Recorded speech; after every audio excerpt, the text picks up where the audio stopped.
Space. It's the final frontier. That's what Captain Kirk said when I was a kid. But calling space the next frontier might be more accurate. In December, the United Nations created a working group aimed at preventing an arms race in space. Consider it kind of overdue, given that international space law hasn't been updated in more than 50 years. It was the 1967 Outer Space Treaty, we did have that, was negotiated during the Cold War when only two countries, the United States and the Soviet Union, had viable space programs.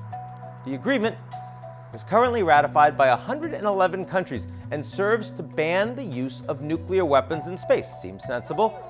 Grants all nations the right to freely explore the cosmos and insists that signatories promise to only use the moon for peaceful purposes, whatever that means.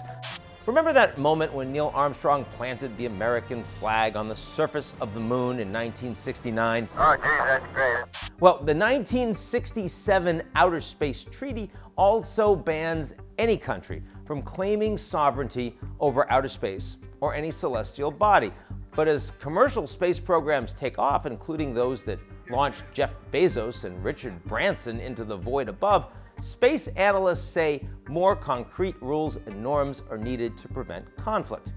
Private companies, rather than countries, are playing a lot bigger role in space, and they are looking towards mining natural resources on the moon and even asteroids in hope of out-of-this-world profits.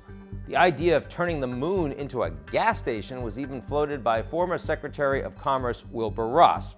Dangerous debris has also been a big issue in space, recently after Russia launched a missile to destroy one of its own satellites, sending astronauts on the International Space Station scrambling for cover to avoid getting hit. The US strongly condemned Russia's actions.